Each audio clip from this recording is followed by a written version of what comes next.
బోర్డులో సమన్వయం లేకపోవడం కనపడుతుంది సార్. నిన్న ఏదో పత్రికల్లో చూసా, ఈఓ గారు, చైర్మన్ గారు నువ్వేంటి అని ముఖ్యమంత్రి గారి ముందే మాట్లాడుకున్నారట. సో ఆ పరిస్థితిలో ఉంటే ఇంకా భక్తులకు సంబంధించిన ఏర్పాట్లు వీటిపైన ఎందుకు కాన్సన్ట్రేట్ చేసే పరిస్థితి ఉంటుంది? రాజకీయ నియామకాలకు పుల్ స్టాప్ పెట్టాల్సిన అవసరం ఎప్పుడైనా ఉంటుందని లడ్డూ కల్తీ సందర్భంగా మనం మాట్లాడుకున్నాం. సరే, జరిగింది ఏం జరిగిపోయింది, ఇకపైన మనం అటు ధార్మిక ఆలోచనలు ఉన్న వాళ్ళు, ధార్మిక మార్గంలో నడుస్తున్న వాళ్ళు చైర్మన్గా ఉంటే బాగుంటుందని మీరు చాలా సందర్భాల్లో చెప్పారు, నా దగ్గర కూడా మాట్లాడారు మీరు. సో అప్పుడు ఎలాగో చేయలేకపోయారు, పొలిటికల్ అపాయింట్మెంటే ఇచ్చారు మళ్ళీ. సో ఇప్పుడు ఈ సందర్భంలో అయినా ఏం చేయాల్సిన అవసరం కనపడుతోంది? అంత సమన్వయం లేని అధికారులు చైర్మన్ అని అక్కడ ఉన్నారని తెలిసిన తర్వాత కూడా ప్రభుత్వం వీళ్ళపైన చర్యలు తీసుకోకపోవడానికి కారణం మీకేం కనిపిస్తోంది? నరసింహ గారు, నేను ఒక చిన్న డాట్ ని కనెక్ట్ చేస్తా ఈ సందర్భంలో. అల్లు అర్జున్ హైదరాబాద్ లో జరిగినటువంటి ఒక ఇన్సిడెంట్ లో అల్లు అర్జున్ మీద కేసు కట్టారు. ఎందుకు కట్టారు case? Do you have any idea? తొక్కిసలాటకు ఆయన కారణమయ్యాడు అని. ఎట్లా కారణమయ్యాడు అని?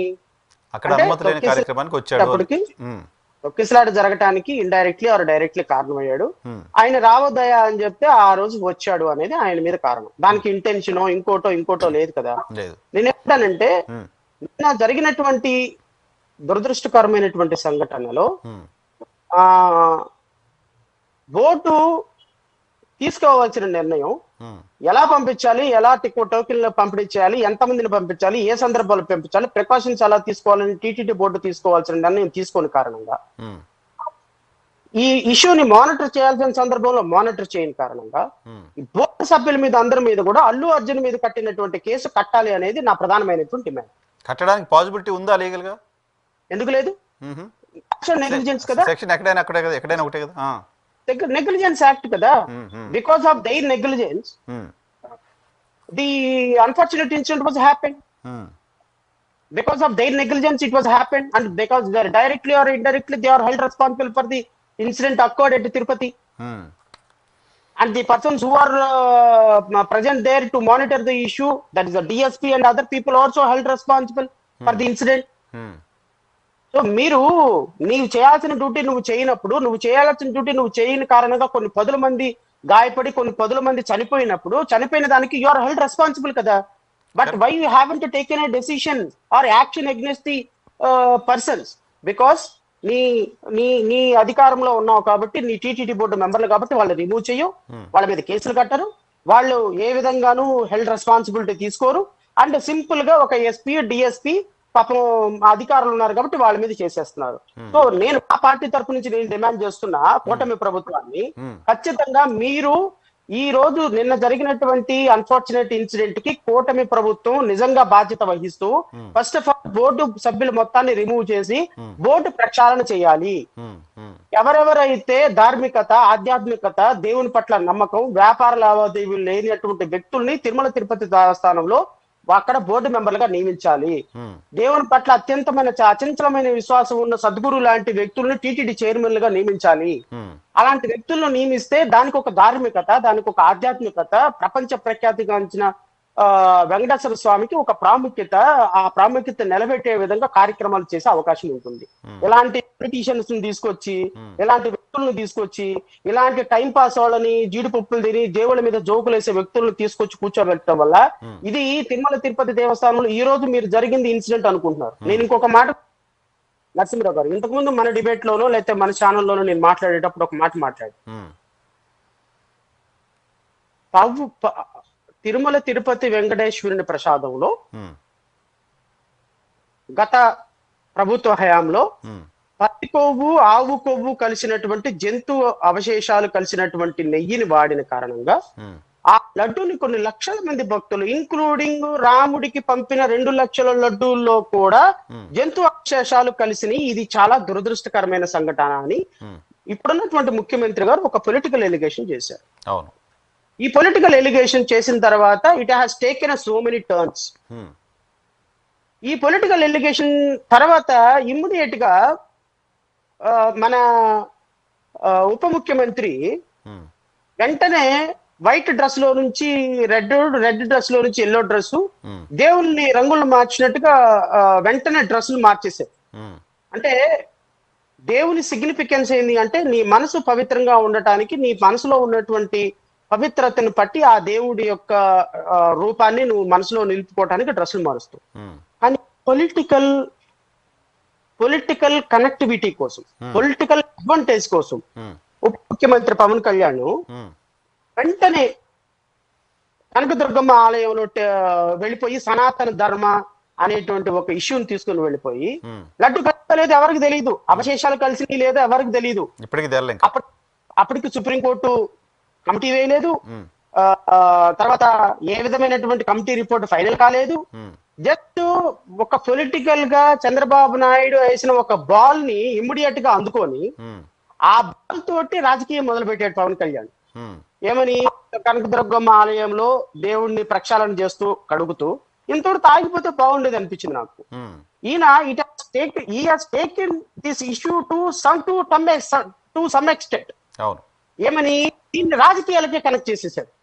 రాజకీయాలకే కనెక్ట్ చేసేసి తమిళనాడులో ఉన్నటువంటి ఉప ముఖ్యమంత్రి, ఇప్పుడున్నటువంటి ఉప ముఖ్యమంత్రి ఇంతకు ముందు ఇచ్చిన స్టేట్మెంట్ ని కనెక్ట్ చేస్తూ సౌత్ ఇండియాలో సనాతన ధర్మాన్ని ప్రొజెక్ట్ చేసేటువంటి ఒక బహు మహత్తరమైనటువంటి కార్యక్రమాన్ని భారతీయ జనతా పార్టీ ముసుగులో అందుకొని తిరుపతి దేవస్థానానికి వెళ్ళిపోయి ఒక ప్రక్షాళన దిశగా ఒక పెద్ద నానా యాగి చేసి వెంకటేశ్వర స్వామిని అపవిత్రం చేస్తారా దుర్మార్గులారా, ధర్మాన్ని సనాతన ధర్మాన్ని అపవిత్రం చేస్తారా, ఇదే విధంగా ఒక క్రిస్టియన్లకు జరిగితే ఒక ముస్లింస్ కు జరిగితే మీరు ఊరుకుంటారా అని నానా యాగి చేసి పెద్ద మీటింగ్ పెట్టి ఎవరైతే పవన్ కళ్యాణ్ గారి మాటలు విన్నారో వారు ఆ రోజున ఇతను మన హిందూ ధర్మాన్ని పరిరక్షించడానికి వచ్చినటువంటి ఒక ధర్మ పరిరక్షణ అధికారి అనేటువంటి ఒక ఇంప్రెషన్ లోకి తీసుకెళ్లే ప్రయత్నం చేశారు.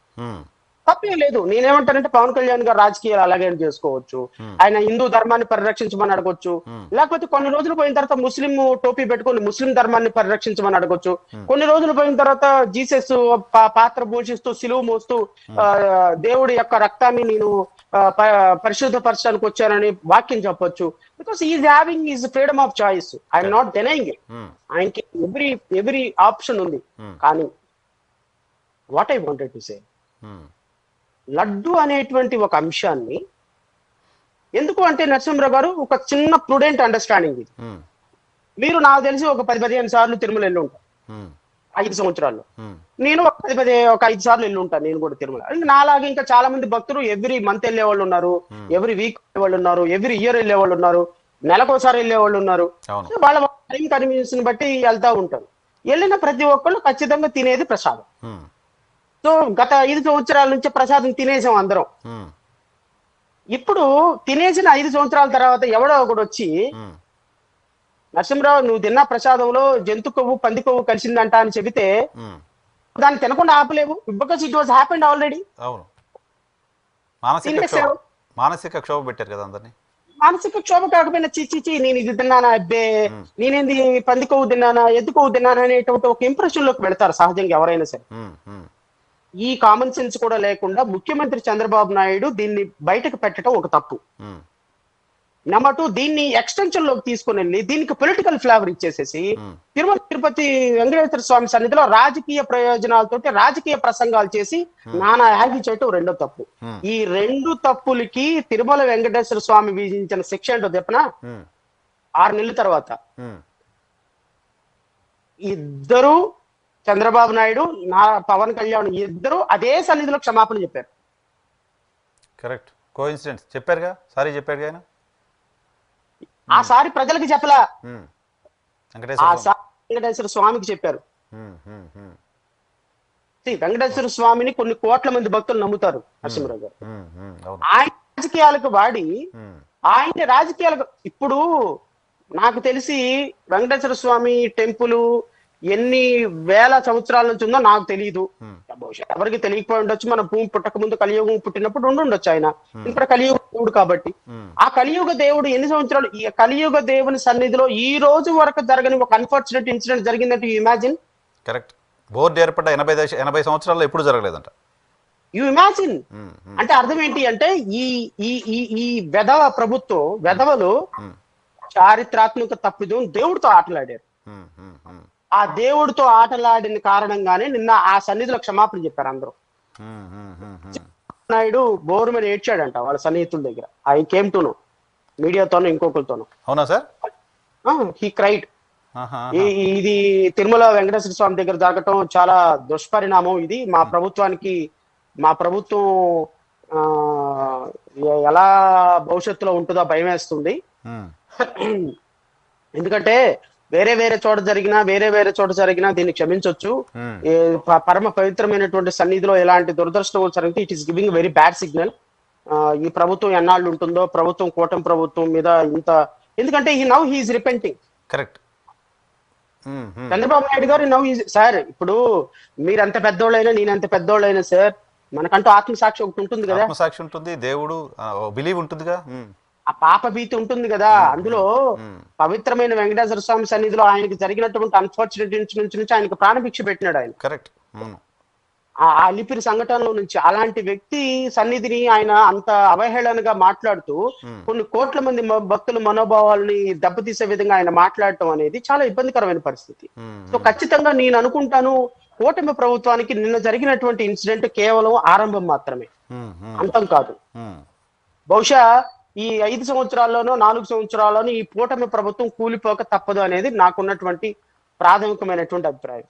అది ఎలా కూలిపోతుంది, ఏ విధంగా కూలిపోతుందో నాకు తెలియదు, కానీ చేసిన తప్పుకు మాత్రం చాలా పెద్ద శిక్ష పడబోతుంది.